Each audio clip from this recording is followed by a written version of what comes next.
అందరికీ నమస్కారం. శ్రీదశ S9 health care ఛానల్కి స్వాగతం, సుస్వాగతం.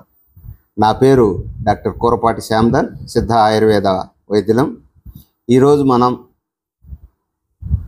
ఆరోగ్యం మీద ఆయుర్వేద పాత్ర ఏంటి అనేది మనం విశ్లేషించుకుందాం. ఈ రోజున ఆయుర్వేదము ఆరోగ్యానికి అసలు ఏంటి, ఎందుకు ఆయుర్వేదం అనే పదము మనకు వచ్చింది అనేది ఒకసారి మనం చూసుకున్నట్లయితే, ఆయుర్వేదము ఆరోగ్యానికి ఏంటి సంబంధం? ఈ యొక్క విషయంలో మనం చూసినట్లయితే సృష్టి అనే పదము చిన్నదే కావచ్చు, కానీ దాని యొక్క అర్థము అమాంతమైనటువంటిది. లెక్కలేనంత దూరముగా ఆలోచించవలసినటువంటిది సృష్టి అనే పదం. అలాగే ఆరోగ్యం అనేది కూడా, ఆరోగ్యము అంటే ఆ విధంగా మనం ఆలోచించవలసినటువంటి పాత్ర దీంట్లో ఎంతో ఉంది.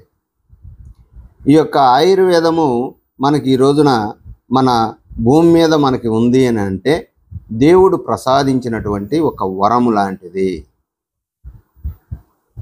ఆ యొక్క వరాన్ని మనము దగ్గర చేర్చుకొని, అంటే ఈ యొక్క ఆయుర్వేదాన్ని పెద్ద పెద్ద ఋషులు ఏం చేశారు అని అంటే, ఎంతో పరిశోధించి శోధించి తీసుకొని వచ్చి మన వంటింట్లో పెట్టినటువంటి దినుసుల ద్వారా మీ యొక్క ఆరోగ్యాన్ని బాగు చేసుకోండి అని చెప్పని చెప్పడం జరిగింది. ఈ ఆయుర్వేద పాత్ర అనేది చాలా ప్రాముఖ్యమైనది ప్రతి మానవుడికి. ఈ ఆయుర్వేదం లేనిదే ఈ రోజుల్లో మనిషి ఆరోగ్యంగా బ్రతకడం అనేది చాలా కష్టతరమైనది. అనారోగ్యం ఎలా వస్తుంది అని అంటే, మనకి తిన్న ఆహారం జీర్ణం కాకపోయినా అనారోగ్యమే, నిద్ర సరిగా లేకపోయినా అనారోగ్యమే, తీసుకునే ఆహారం సరిగా తీసుకోలేకపోయినా అనారోగ్యమే, ప్రకృతి ద్వారా జరుగుతున్నటువంటి భూతాల ద్వారా జరుగుతున్నటువంటి ప్రక్రియ, అంటే గాలి కానీ నీరు కానీ అగ్ని కానీ ఇవి సమస్థితిలో కానీ లేకపోతే, మనకి పంచభూతాలు అనేది 5 రకాలు. ఈ పంచభూతాల్లో మనం ముఖ్యంగా మనకి కావాల్సినవి 3.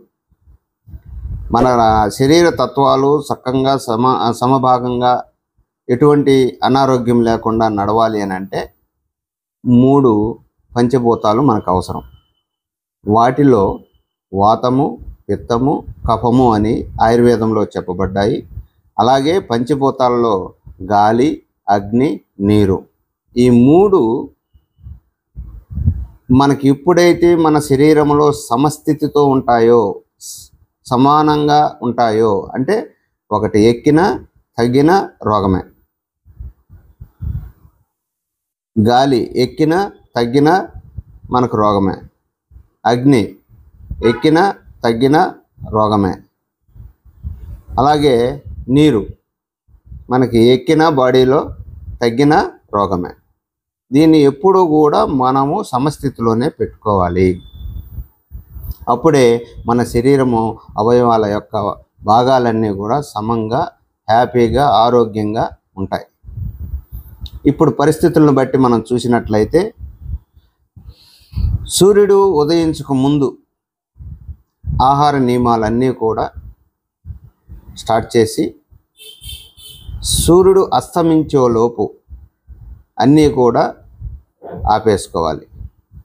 ఈ విధంగా మనం ఎప్పుడైతే కాలక్రమేణా మనం చేయగలుగుతామో, ఉదయం నుంచి సాయంత్రం లోపు మన తిండి కార్యక్రమాలు కావచ్చు, అన్నీ కూడా మనం ఎప్పుడైతే ఆపగలుగుతామో అప్పుడు ఆ యొక్క మనిషికి మంచి ఆరోగ్యం వస్తుంది.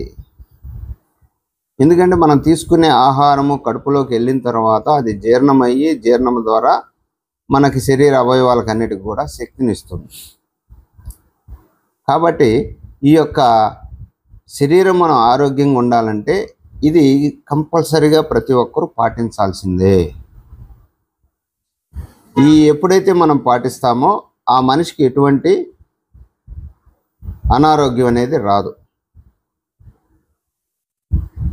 ఈ యొక్క అనారోగ్యము ఒకవేళ కలిగింది అని అంటే ఈ 3 పంచభూతాల్లో ఉన్నటువంటి గాలి, నీరు, నిప్పు ఈ 3 సమస్థితిలో పెట్టుకోగల శక్తిని మనం సంపాదించుకుంటే మిగతా 2 కూడా అంటే భూమి కావచ్చు, ఆకాశం కావచ్చు, అది కూడా కంట్రోల్కి వస్తుంది. కాబట్టి ఆయుర్వేద పరంగా మనం చెప్పినట్లయితే మనకు ఉండేది 3 రోగాలు. ఆ 3 రోగాలే వాతము, పిత్తము, కఫము. ఇంతకాడికి రోగాలు అనేది ఆయుర్వేదంలో లేదు. అప్పుడు వాతం, పిత్త కలిసినప్పుడు, లేదా వాత కఫం కలిసినప్పుడు, లేదా కఫము పిత్తము కలిసినప్పుడు, కఫ పిత్తాలు కలిసినప్పుడు, లేదా వాతము పిత్తము 3 కలిసి కొన్ని రోగాలు వస్తాయి. అవి వాటిని పెద్ద రోగాలు అంటాం. అప్పుడు శరీర తత్వాలే మారిపోతాయి అన్నమాట. ఈ రోగాల్ని వీటిని మనం తగ్గించుకోవాలంటే సమస్థితిలో పెట్టుకునే విధానం మనం నేర్చుకొని ఉదయమునే సూర్యుడు ఉదయించగల ఆహారం తీసుకొని అస్తమించేలోపు ఆపేసుకున్న వారికి ఎటువంటి ఇబ్బంది కలుగదు. అట్లాగే ఈ రోజుల్లో మనం చూసినట్లయితే నిద్రపోవటం కూడా 11కి 12కి అట్లా పడుకొని నిద్రపోతూ ఉన్నారు. ఆ టయాల్లో కూడా తింటూ ఉన్నారు ఈ రోజుల్లో. అందువల్ల కూడా శరీర తత్వం మారిపోయి అనారోగ్యం కలగటం అనేది శరీరానికి కలుగుతుంది. ఇటువంటి ప్రకృతి వైపరీత్యమే కాకుండా మన శరీర వైపరీత్యాలను కూడా మనం మార్చేసుకుంటూ ఉన్నాం. కాబట్టి అనారోగ్యం శరీరానికి కలుగుతుంది. కావున మనకి ఏం కావాలి? ఈ రోజున దేవుడు ఏర్పాటు చేసినటువంటి ఆయుర్వేద మొక్కల ద్వారా కానీ, ఆయుర్వేదంతో చేసినటువంటి మామూలుగా మనకి వంటింట్లో దొరుకుతున్నాయి కొన్ని దినుసులు, ఆ దినుసులతో కానీ మన ఆరోగ్యాన్ని సక్రమైన మార్గంలో నడుపుకోవచ్చని ఈ సందర్భంగా మీకు తెలియపరుస్తూ ఉన్నా.